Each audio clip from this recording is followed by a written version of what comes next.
Já ouviu falar em vitamina do ouro para o cérebro? É um apelido que tem um peso, né? Me faz pensar o que um nutriente precisa fazer para ganhar uma alcunha tão valiosa assim. Não é vitamina de prata, é de ouro. É um ótimo jeito de começar, porque já coloca a coisa toda em perspectiva, né? O valor aqui não é sobre o custo, é sobre a função crítica. E o que a gente vai ver hoje, mergulhando nas fontes, é que esse apelido, olha, talvez seja até modesto. Boa. A nossa base para essa conversa é um artigo bem completo do ICL Notícias. Ele usou como fonte o jornal argentino La Nación e, mais importante, né, se apoiou em gigantes como os Institutos Nacionais de Saúde dos Estados Unidos e o Medline Plus. E são fontes de peso, né?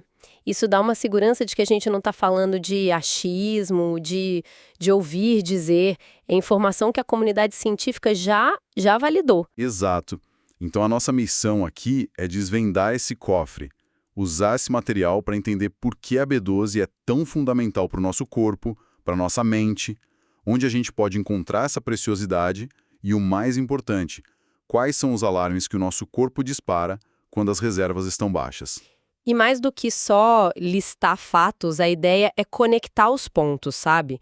Mostrar como uma falha lá na base, a nível celular, se manifesta como aquele cansaço inexplicável na quarta-feira à tarde.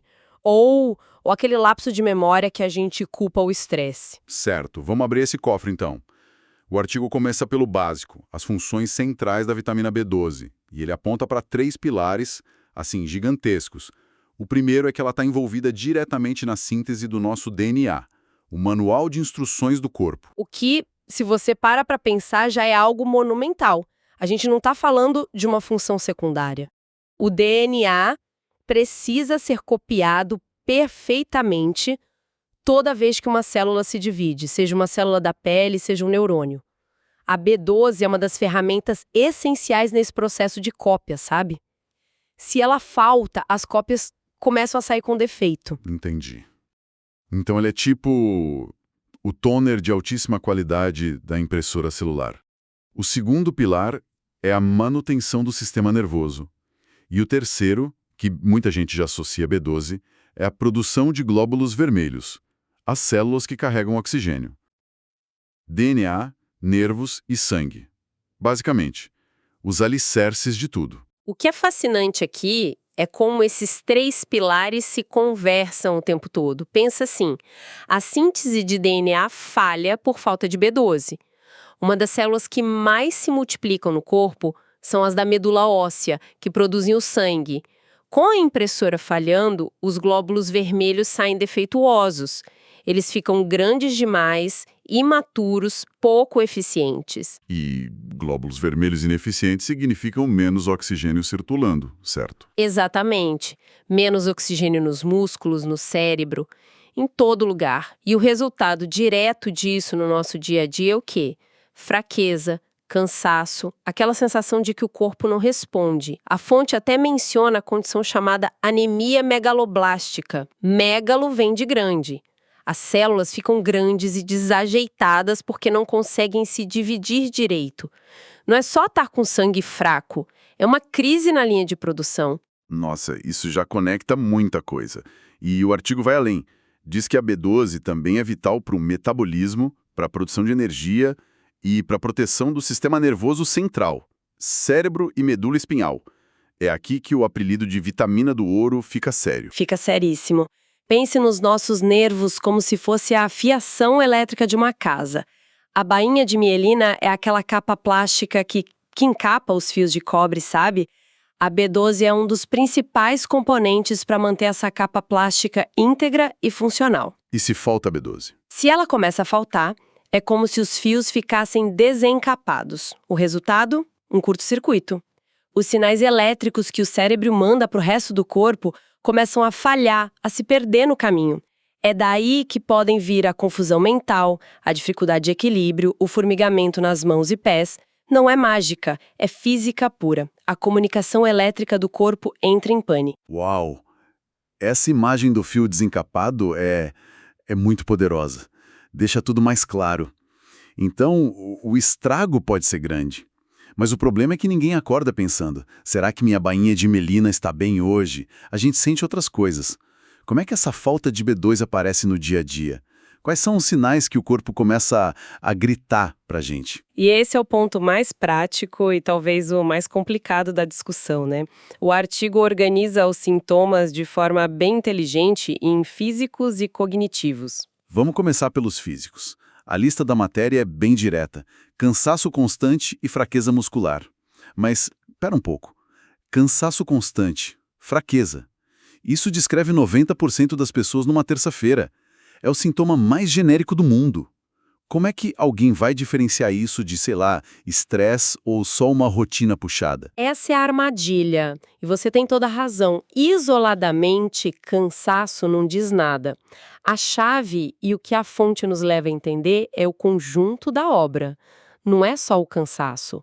O artigo também lista palidez e palpitações cardíacas. Por quê? Porque são sinais clássicos da anemia que a gente falou. A pele fica pálida, pela falta de glóbulos vermelhos, e o coração acelera, bate mais forte, numa tentativa desesperada de compensar a falta de oxigênio e bombear esse sangue de baixa qualidade mais rápido. Ah, entendi. Então não é um sintoma isolado, é um quebra-cabeça. O cansaço é uma peça, a palidez é outra, as palpitações outra. Isso já não é mais sobre o sangue. Esse é um sinal claro do curto-circuito na fiação, o problema neurológico começando a aparecer. E o artigo menciona um detalhe bem visual: lesões na boca ou na língua em estágios mais avançados, que mostram impacto na renovação das células da mucosa. O quebra-cabeça vai se montando. Agora, e a parte cognitiva, o ouro do cérebro? A matéria fala de confusão mental e lapsos de memória. De novo, caímos na mesma armadilha do cansaço. Não, quem não tem um lapso de memória hoje em dia? Totalmente. E aqui a situação fica ainda mais sutil e talvez mais perigosa. É muito fácil e até cômodo atribuir a dificuldade de lembrar um nome ou uma tarefa ao estresse, a uma noite mal dormida, ou simplesmente dizer, estou ficando mais velho. O artigo também coloca quadros depressivos nessa lista, e isso é algo que pouquíssima gente associaria a uma vitamina. A gente pensa logo em causas psicológicas, eventos da vida, química cerebral. Se conectarmos isso ao quadro geral, o que a fonte está nos mostrando é que a nossa saúde mental não vive numa agulha. Ela depende dessa máquina biológica funcionando direito. Neurotransmissores, os químicos da felicidade, do bem-estar, como a serotonina, dopamina, eles precisam de B12 para serem produzidos corretamente.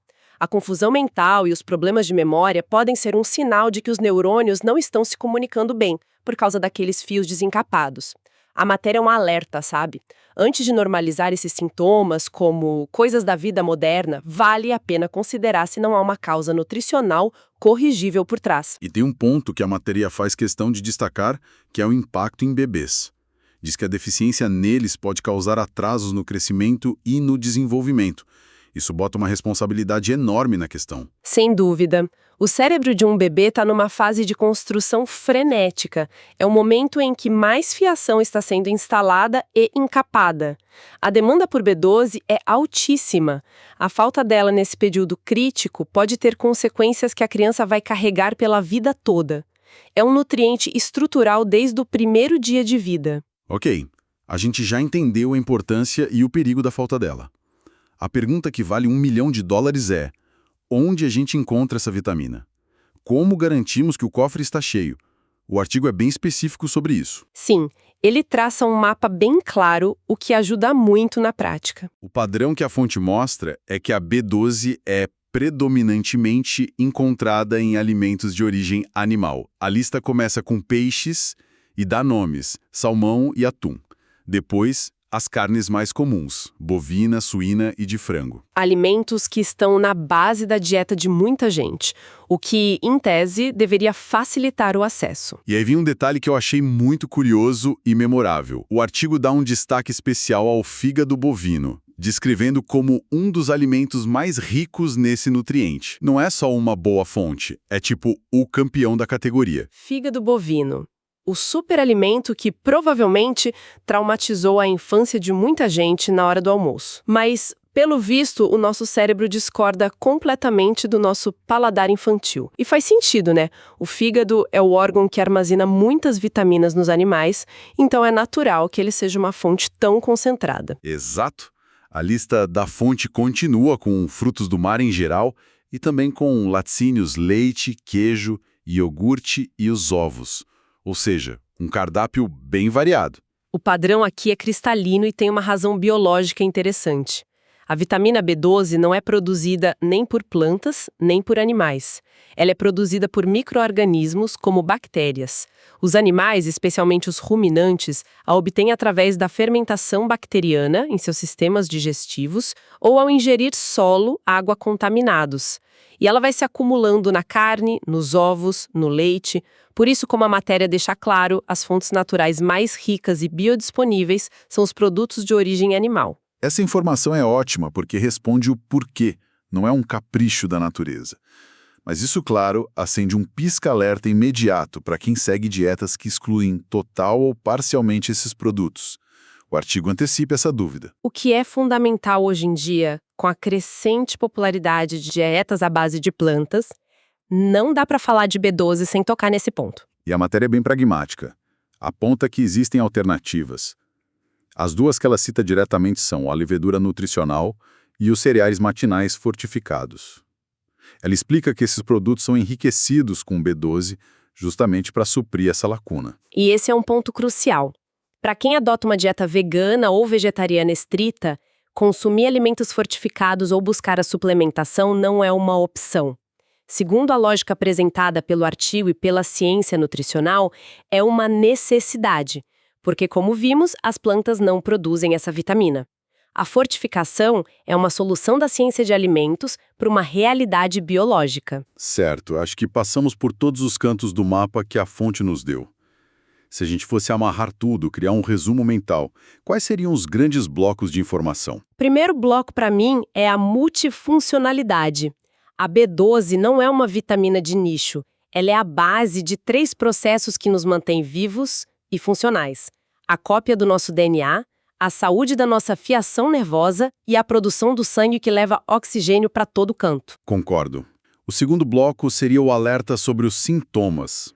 Eles são traiçoeiros, podem começar com um cansaço que a gente ignora e evoluir para confusão mental, problemas neurológicos sérios. O recado é: um conjunto de sintomas aparentemente desconexos pode ter uma causa raiz única. E o terceiro bloco é o prático, as fontes. A natureza concentrou a B12 em produtos animais, mas a ciência criou alternativas seguras e eficazes com os alimentos fortificados. O conhecimento sobre onde encontrá-la é o que nos dá o poder de agir. Perfeito. DNA, nervos e sangue. Fadiga e confusão.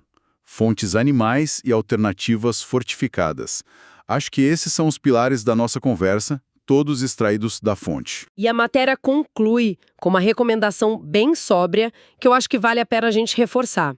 Ela diz que a presença desses sintomas exige atenção imediata à alimentação e, quando é necessário, avaliação profissional. Ou seja, não é para sair se autodiagnosticando ou comprando suplementos por conta própria. É para usar informação como um guia para uma conversa mais qualificada com um médico ou nutricionista. Exatamente. E isso me deixa com o pensamento final, uma provocação para quem nos acompanha.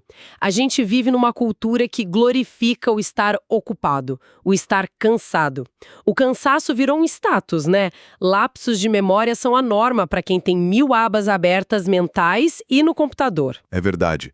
Reclamar de cansaço é quase um jeito de dizer oi hoje em dia. Pois é, e a minha provocação é: em um mundo que normalizou a exaustão, como a gente reaprende a diferenciar o que é resultado de uma rotina pesada do que são os primeiros sinais, os sussurros do nosso corpo pedindo ajuda por uma necessidade nutricional real?